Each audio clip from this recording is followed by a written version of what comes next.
সিরাতের পুল পাড়ি দেওয়ার একটা দোয়া আছে, এই দোয়াটি অবশ্যই শিখে নেবেন, কারণ পুলসিরাতের পুল অবশ্যই সবাইকে পাড়ি দিতে হবে।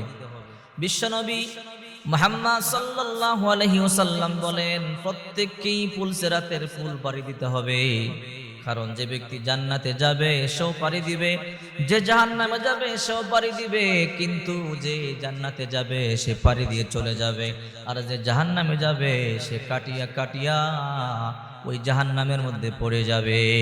ফুলসিরাতের পুলটা হবে জাহান্নামের উপর দিয়া ৩০,০০০ বছরের রাস্তা, খুর হইতে তার চুল হইতে আরো চিকন। বিশ্বনবী মুহাম্মদ সাল্লাল্লাহু আলাইহি ওয়াসাল্লাম বলেন, ওই পুল যে পাড়ি দিতে পারবে ওই ব্যক্তি জান্নাতে যেতে পারবে, যে পাড়ি দিতে পারবে না সে জান্নাতে যেতে পারবে না, সে কাটিয়া কাটিয়া জাহান্নামে পড়ে যাবে। এই জন্য দোয়াটি সব সময় পড়বেন। এই দোয়াটি যদি আপনি পড়তে পারেন, আল্লাহ তাআলা অবশ্যই আপনাকে পুলসিরাতের পুল পাড়ি দেওয়ার জন্য তৌফিক দান করবে। আমি আপনাদেরকে বলি, হযরত আব্দুল্লাহ ইবনে মাসউদ রাদিয়াল্লাহু তাআলা আনহু বলেন, বিশ্বনবী মুহাম্মদ সাল্লাল্লাহু আলাইহি ওয়াসাল্লাম বলেছেন, পুলসিরাতের পুল হবে একটা জাহান্নামের উপর দিয়া হবে, অন্ধকারের মধ্যে হবে। পুলসিরাতের পুল পাড়ি দেওয়ার জন্য নূর দেওয়া হবে, আলো দেওয়া হবে, কাউকে আলো দেওয়া হবে পাহাড় সম পরিমাণ আলো, ওই আলো দিয়ে দেখে দেখে সে পার হয়ে চলে যাবে। আবার কাউকে আলো দেওয়া হবে তারা চাইতে কম, আবার কাউকে তারা চাইতে কম, আবার কাউকে তারা চাইতে কম, এমন করে করে কাউকে দেওয়া হবে খেজুরের আটির সম পরিমাণ নূর দেওয়া হবে, এই নূর দিয়া দেখে দেখে সে চলে যাবে। আবার কাউকে দেওয়া হবে দুই বৃদ্ধাঙ্গুলির মধ্যখানে ছোট্ট একটি আলোকবর্তিকা, যা মিটি মিটি জ্বলবে, কখনো জ্বলবে আবার কখনো বন্ধ হবে, আবার কখনো জ্বলবে আবার কখনো বন্ধ হবে। যখন জ্বলবে তখন সে চলবে, যখন বন্ধ হবে তখন সে আবার বসে যাবে, তখন সে চলা বন্ধ করে দিবে। এমন করে করে চলতে থাকবে।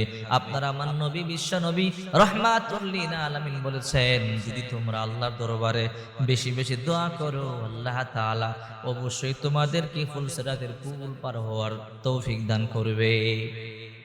দোয়াটি হলো সূরা তাহরীমের ৮ নম্বর আয়াত, রব্বানা আতমিম লানা নূরানা ওয়াগফির লানা ইন্নাকা আলা কুল্লি শাইইন কাদির। এই দোয়ার আরেকটি বৈশিষ্ট্য আছে, এই দোয়া পড়লে আল্লাহ তাআলা গুনাহ মাফ করে দেয়। রব্বানা আতমিম লানা নূরানা ওয়াগফির লানা ইন্নাকা আলা কুল্লি শাইইন কাদির। আয় আমাদের রব, আমাদের নূরকে আমাদের জন্য পূর্ণতা দান করো আর আমাদেরকে ক্ষমা করো, তুমি সর্ববিষয়ে ক্ষমতাবান। কোন ব্যক্তি যদি বেশি বেশি রব্বানা আতমিম লানা নূরানা ওয়াগফির লানা ইন্নাকা আলা কুল্লি শাইইন কাদির এই দোয়া পাঠ করে, আল্লাহ পাক রব্বুল আলামিন অবশ্যই তাকে ফুলসিরাতের পুল পার হওয়ার তৌফিক দিবে। আরে ফুলসিরাতের পুল অত্যন্ত ভয়ঙ্কর হবে, অত্যন্ত ভয়ঙ্কর। চিন্তা করে দেখেন, ৩০,০০০ বছরের রাস্তা সমান, চুল হইতে চিকন আর খুর হইতে দাঁড়, অন্ধকারের উপরে হবে, সবাই চলতে পারবে না। যাকে আল্লাহ তৌফিক দিবে সে চলতে পারবে। এই জন্য বলি, হে মা বোনেরা, হ্যাঁ যুবক ভাইয়েরা, বেশি বেশি দোয়াটি পাঠ করবেন। রব্বানা আতমিম লানা নূরানা ওয়াগফির লানা ইন্নাকা আলা কুল্লি শাইইন কাদির। রব্বানা আতমিম লানা নূরানা ওয়াগফির লানা ইন্নাকা আলা কুল্লি শাইইন কাদির। এই দোয়া পড়লে আল্লাহ দুনিয়াতে ইজ্জত বাড়ায় দেয়, সম্মান বাড়ায় দেয়। আল্লাহ তাআলা গুনাহগুলোকে মাফ করে দেয়।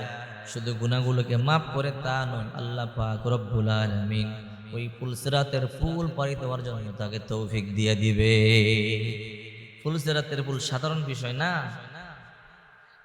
চুল হইতে চিকন, চুল হইতে চিকন, খুর হইতে দাঁড়, লম্বা ৩০,০০০ বছরের রাস্তা সমান।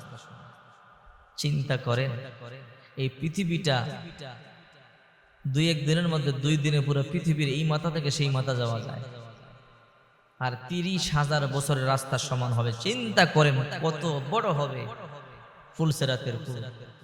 এই জন্য সাবধান, এই দোয়া বেশি বেশি পড়লে আল্লাহ আপনাকে ফুলসিরাতের পুল পার হওয়ার তৌফিক দান করবে। সুবহানাল্লাহ।